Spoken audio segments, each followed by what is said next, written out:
Welcome to the Twin Bill Podcast. I'm your host, Scott Bolohan. In the almost 4 years that the Twin Bill has been around, we've published all sorts of pieces. But today's episode is extra special, as it's the first time we've had someone whose book features a story we've published. Charles Holdefer published Antenna back with us in October of 2021, and now it appears in his short story collection, Ivan the Terrible Goes on a Family Picnic. You wouldn't know from the title, but baseball plays a role in every story, including Ivan the Terrible being involved in the invention of the game. The stories are set around the world and range from satirical to serious, and show how important baseball has been throughout history, whether it happened or not. I love the book, and talking to Charles was also a treat. Enjoy. Welcome to the podcast, Charles. How are you doing today? Excellent. Glad to be here. So I guess my first question is, how does a guy living in Brussels end up writing a baseball short story collection? I came to it in a roundabout way, I suppose. Maybe it's nostalgia because I've lived in Europe for the last few decades and trying to recapture a part of what was important to me as an American. It's a part of American culture that has stuck with me, and I guess I like to revisit it, re-explore it. And since I'm a fiction writer and more in a speculative mode, have fun with it and make things up. We've published, probably about 60 short stories or so over the years now.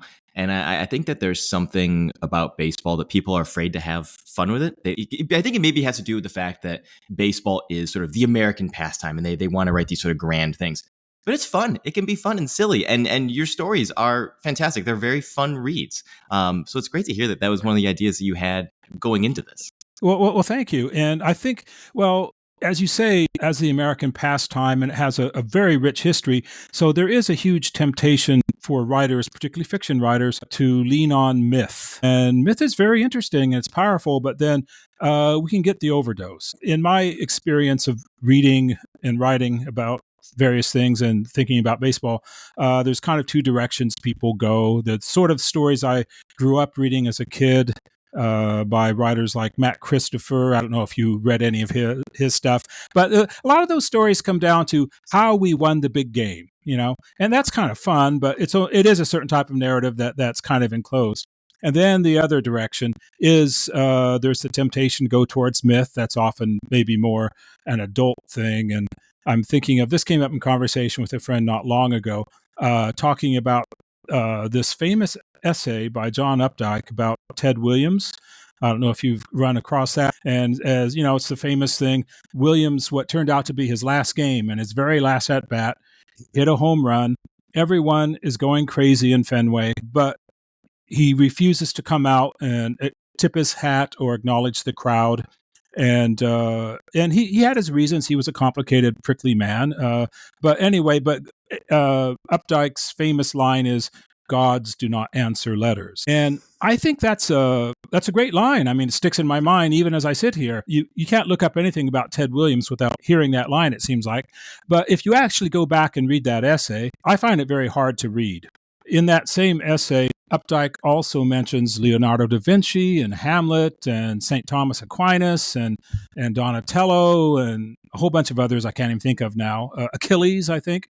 And I think it's really overkill. It's a kind of slobbering purple prose, heavily invested in myth, that does make me think. I know John Updike is an excellent writer, of course. I would not want to sit next to him at a baseball game. It's not the kind of prose or this trying to make it so grandiose and mythical doesn't work for me either. So I hope in some ways I've steered a middle ground. Some of the stories are kind of a bit more serious. Some are openly satirical. Some are satirical of exactly that kind of writing, that kind of overkill. Anyway, that's what I've tried to do. What role does baseball have in your life today? Today, I guess it's largely imaginative. I mean, I do look at the standings. I do dutifully check in on what's happening with the Pirates, but I can't say I follow it at all with the intensity that I did as a child. And that's probably the period that marked me the most. And so trying to rediscover if maybe I'm contradicting myself here, but that thing of the myth, there is a sort of the magical thing of that intensity that you have as a child. I played at a very low level, but that was also part of the experience. it's part of my culture, part of who I am. And so there are lots of things being an American that I don't miss about American culture living abroad. But that is one of the things which is ingrained in me, I guess, more or less. Is there any sort of baseball community in Belgium?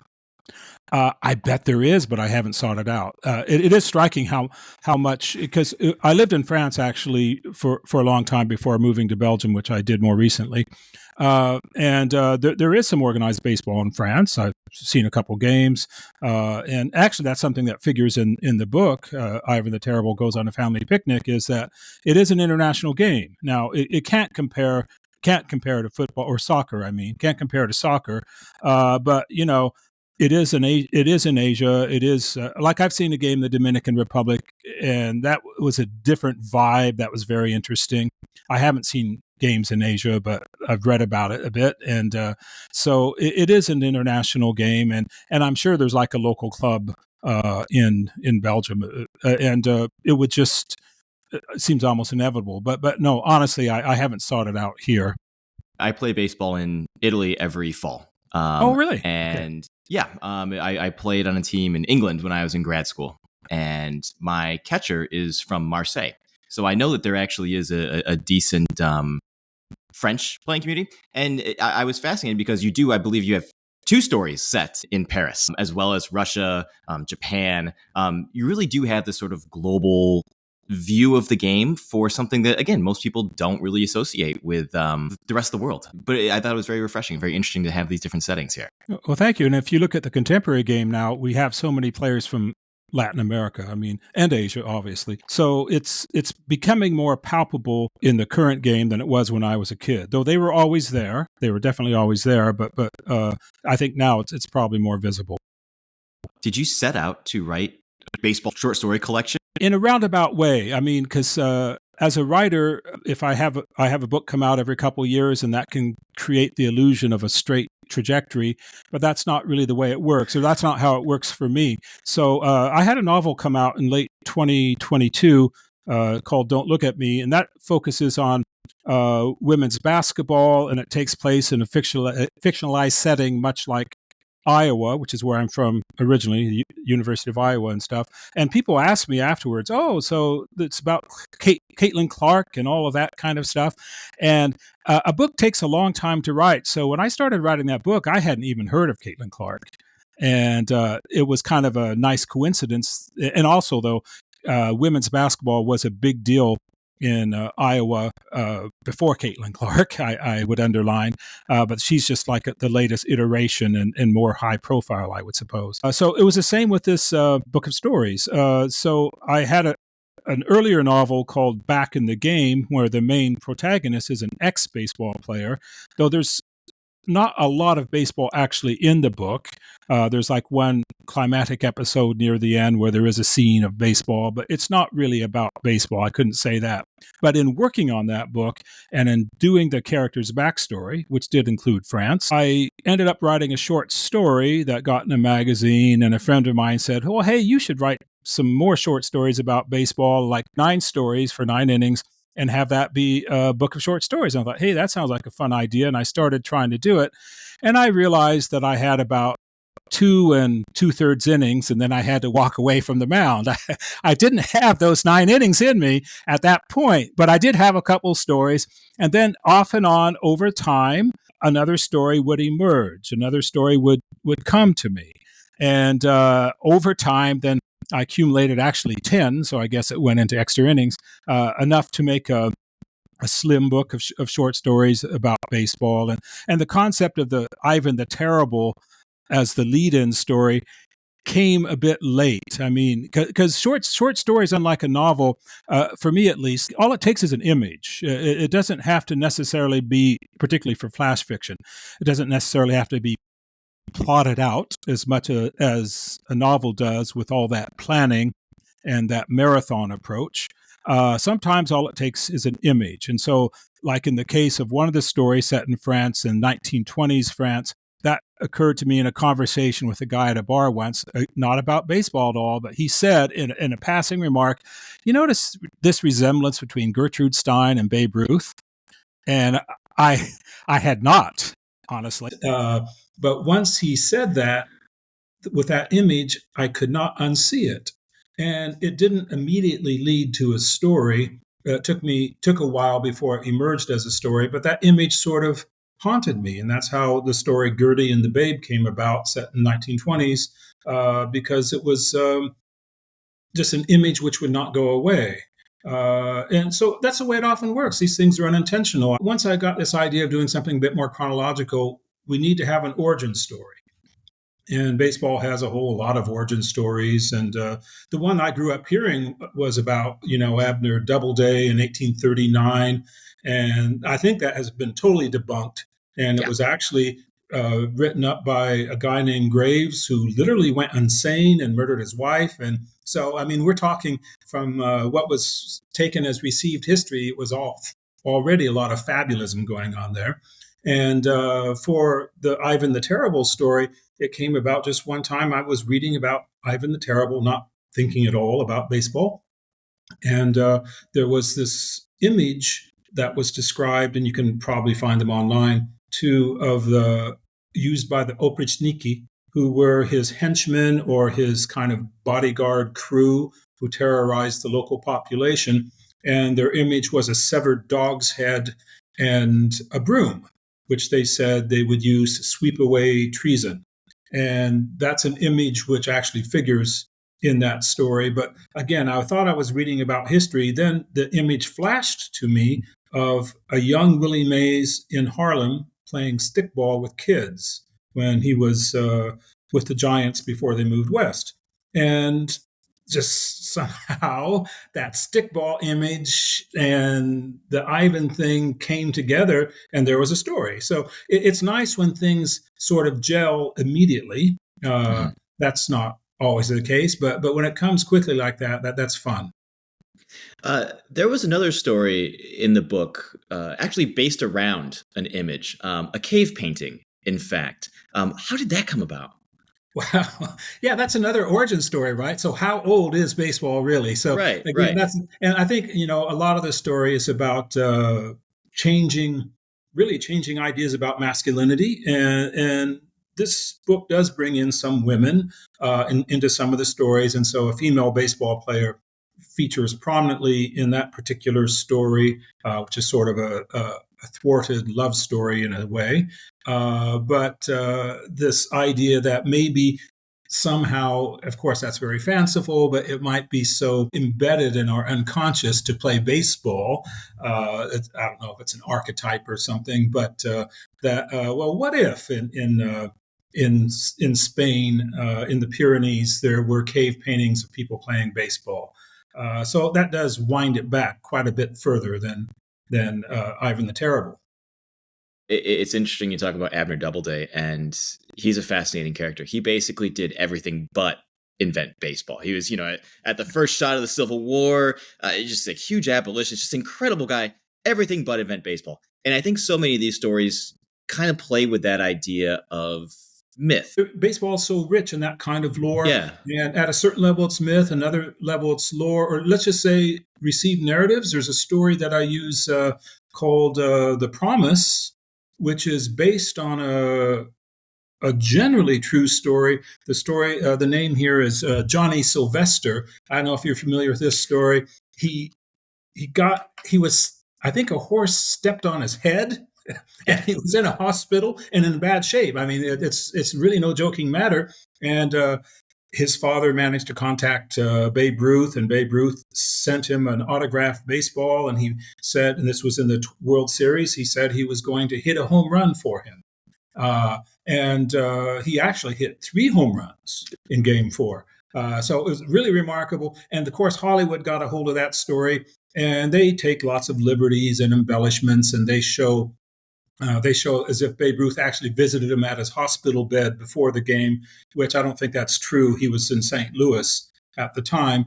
And now that I think of it, this book reveals that it wasn't really Babe Ruth; it was Gertrude Stein I was who going to say that, wrote yeah. 3 home runs. But anyway, the history gets kind of twisted around, and lots of it. But that's the kind of lore. So for that particular story, The Promise. So I didn't set it in the 20s; I set it in the 21st century in contemporary times, and there it's more actually more about the business side of baseball, that sort of transactional sense, and how much can you will an event to happen, and how hard that is, and the pressure that people are under, and how they might crumple under that pressure. But again, that's like a received narrative. This story of promising to hit a home run, and then a fiction writer can just take it and run with it. Well, that's an interesting point because you bring up the fact that Gertrude Stein would have been playing in that 26 season. How important was it for you to balance the facts versus having some baseline level of reality in these stories, and sort of using it as a jumping off point? Well, yeah, there is a certain baseline reality that I respect, but I couldn't really call it research, especially nowadays with the SABR conventions and these people who do a huge amount of sophisticated research. And I don't really do baseball research, but I do fact checking.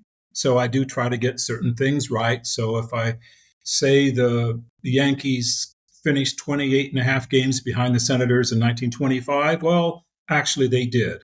Or if I say the baseball park in Hiroshima is called Sogo Park and the team is called the Carp, well, they are. And so those kinds of basic facts, I do try to get straight. And as a writer, too, they also give you something to pegs from which you can swing around and improvise. But that is still more at the level of fact checking and not hardcore research, I wouldn't say. Right. I think for something like baseball, that is something that is really important to get right. Because if you don't get those basic facts right, baseball fans are going to call you out on that immediately. So I think on some level that almost makes it harder for you as a writer, perhaps, to try to make sure you're appeasing the baseball fans while also still appealing to that sort of broader audience. Yeah, it could be a fine line to walk, and there are places where I've taken liberties and compressed some chronology, and the very, dare I say, the nerdier kind of fan will notice that and might see that as something that undermines the credibility of the story. I hope it's not to that point, and then, I hope I've got most things pretty right, or where I have taken liberties that they're thought through. And then, of course, are the things I didn't even notice. So there are all kinds of things I'm not conscious of that readers. The book just came out, a couple of weeks ago, but some readers might point out to me, then I'll say, "Oops, that can happen." You have a lot of fascinating characters in the book. Real people from Ivan the Terrible, Gertrude Stein, Babe Ruth. A lot of fascinating fictional characters.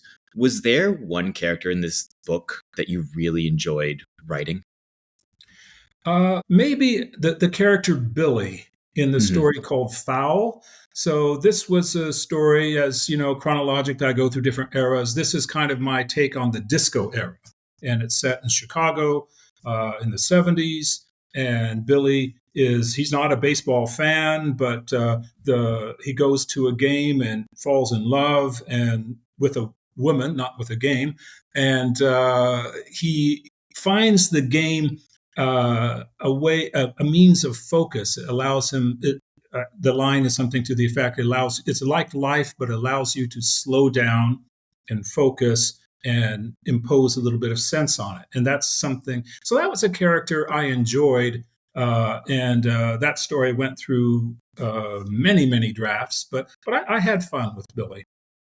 Was there one story that you spent more time revising? Was that the story that you spent the most time working on? Maybe that one, or the story called Antenna, Oh, which is that's a story, and actually that's the one that appeared that's ours. Yeah, that's in Bill, and that's I don't know. I bet that went through 40 drafts, and it's also part of in a way, it's part of a novel which I hope will come out in the future, because some. So we'll see. So I had to use a lot of compression there, and it does address a part of the game that I quite like. I grew up in the Midwest on a farm. We were far from the game, and so consumed it with different types of media. So listening to baseball on the radio is a special kind of experience that I really enjoy, and I still enjoy it to this day. When I come back to the United States, one thing I like a lot is to be in a car at night driving down the highway listening to a ball game. Other type of media that I consumed as a kid was the box score, which you have to seek out now more. but it's a beautifully condensed, tight form which conveys so much information at one glance. It's just fabulous. I love box scores. And then of course baseball cards. So when we were kids, I spent a lot of time reading the backs of baseball cards, and just for the information and et cetera. And growing up in the rural Midwest, it was a little bit weird, but at the beginning, I was a Yankee fan because my elder brother really admired Mickey Mantle, and I copied my elder brother, and we listened a lot to the Yankees. And then when during the Steinbrenner years, I kind of became disillusioned and got a divorce from the Yankees.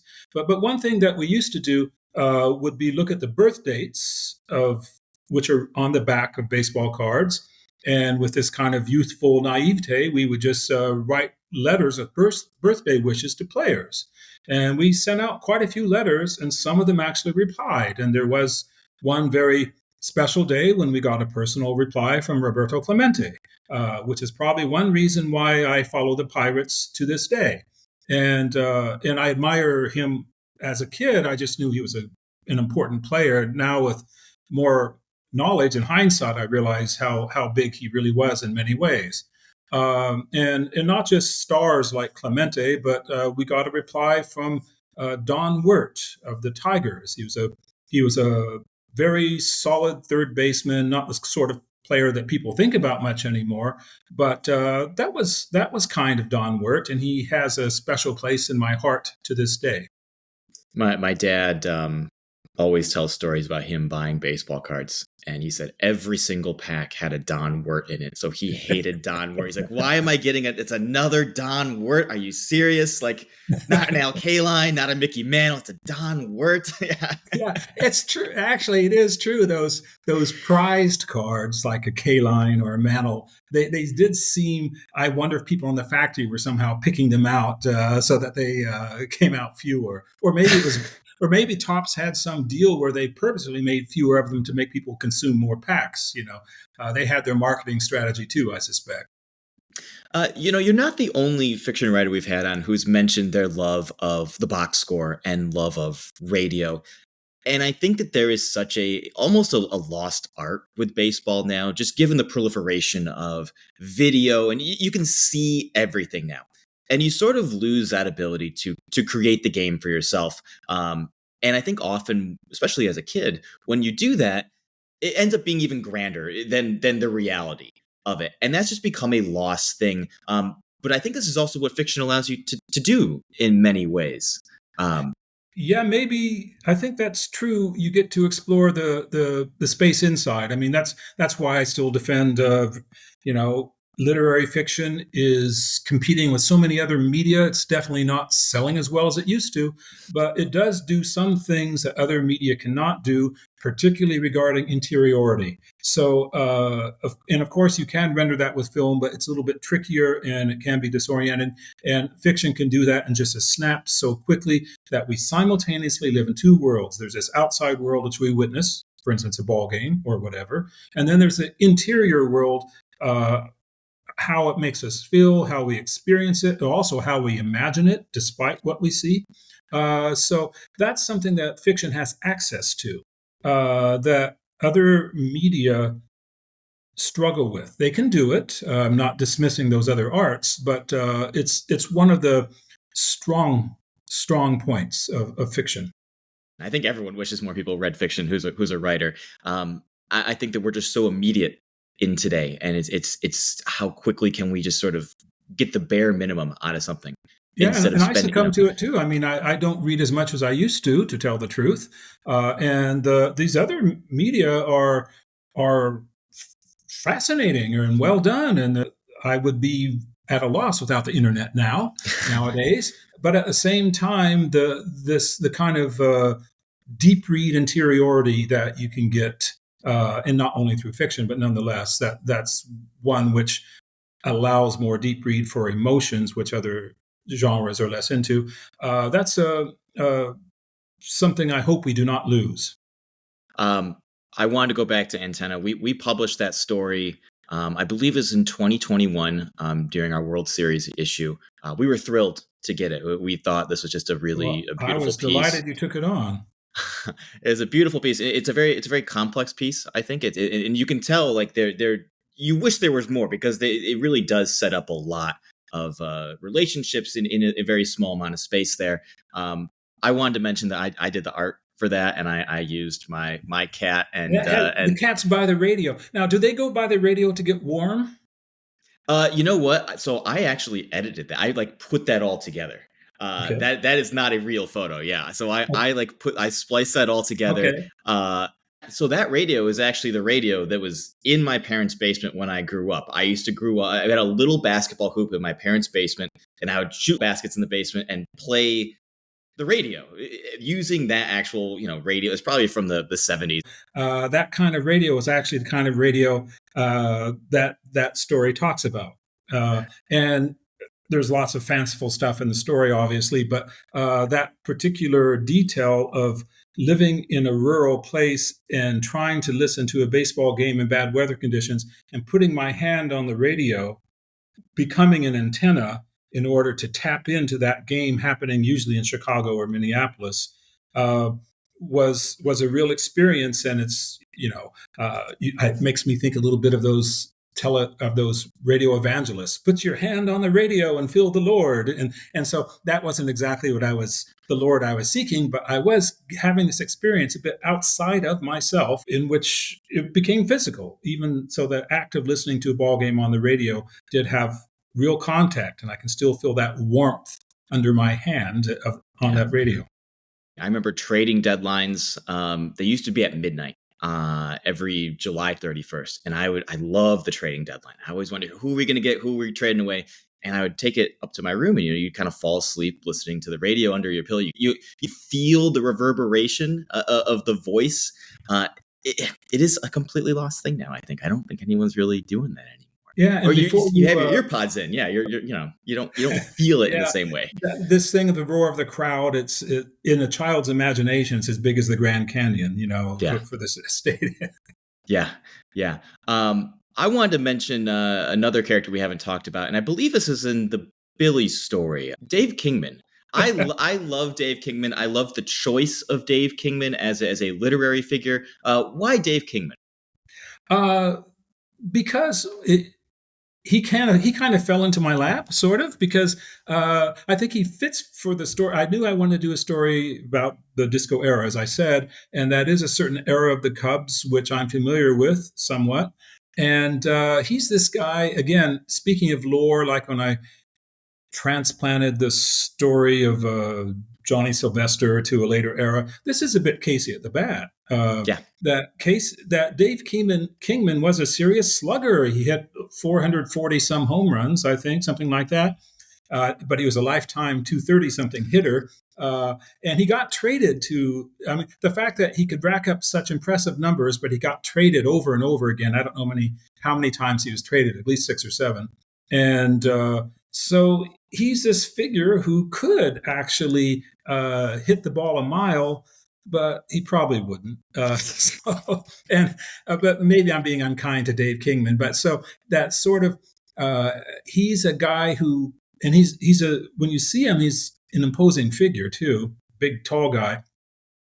He can create expectations which are maybe inflated and then they get deflated, and for narrative, and that's kind of fun. So and maybe the character Billy, he's a bit of an analog to Billy, who gets his big expectations up, and it doesn't quite work out for his romance. yeah. I think that they both kind of have the best and the worst in them, and you're not really sure what's going to come out of it. It could be either one. Yeah. So yeah, I love that choice. I thought that was great. He is this Paul Bunyan figure in a way that you just don't see. I mean, Aaron Judge is almost like too good to be that, He but is too good. Yeah. he's unbelievable. Like what he's doing is insane. But like he would be sort of like the closest today to like this like hulking slugger. Yeah. Maybe honestly, maybe Giancarlo Stanton, who is not that good anymore, would be the better example than that. Well, and Dave Kingman, I never thought I would do that, but to rise to his defense, he also played most of his career in the NL. I think he had a brief flirtation in the American League, but if he had been in the era to be a designated hitter, I bet he would have hung around longer, and he would have hit over 500 home runs. So. And that would have been interesting because at the time, 500 was really a magical number where like that was a guaranteed Hall of Fame pass there. That was your ticket. He would have really, that would have been an interesting case if he had done it. But this is the fascinating thing about baseball because he finished 60 home runs short. Not even a thought. Not even a thought. Those 60 home runs. The statistics are merciless sometimes, and it's also debatable and fudgeable, and that's that people can argue till the sun goes down about that. All of these stories feature very different characters. The game of baseball's in all of them. What is the importance of baseball in all of these stories? In some stories, I think you could have excluded baseball if you had chosen to, or you could have put soccer in there. What is it about baseball that makes these stories all kind of linked together, and the importance of the game on these lives in these stories? I wish I had kind of a neat, coherent answer, but I probably don't. Well, it's an incoherent question, so that's fair. Yeah, it's just part of who I am, I suppose. Yeah. So these stories aren't autobiographical, aside from a few little details here or there. But on the more at another level, in terms of autobiography, baseball has played an important part in my conscious life, and I've written other books which don't address baseball, but they address other things. So it's like if someone is born and raised a Catholic, there's a good chance, not necessarily, but there's a good chance that Catholicism will figure in their stories, or at least in the course of a writing career, they could group together enough stories in which that is part of it, while writing about other things which might not include it. So probably it is, with all qualifications, a kind of a religion, part of myself. That was Charles Holdefer. His book, Ivan the Terrible Goes on a Family Picnic, is out now. To close us out, reading his poem Surprise Party from our latest issue is me. I submitted this poem to our poetry editor Matthew Johnson under a fake name, and I was thrilled when he accepted it. It was inspired from when I went to a Mets game in early April with my wife, and she said something about how lonely the home run apple must get. I basically wrote the poem on the spot. Of course, since then, Grimace threw out the first pitch, and the Mets win all the time now. But here's the poem. Surprise Party by Scott Bolohan. The apple hides in center field, waiting for the cue. The guest of honor never arrives. The Mets lose again. We talk to people in and around baseball literature every week on the podcast and publish around 50 writers every year in the Twin Bill Literary Journal. You can support us on Patreon. Until next time,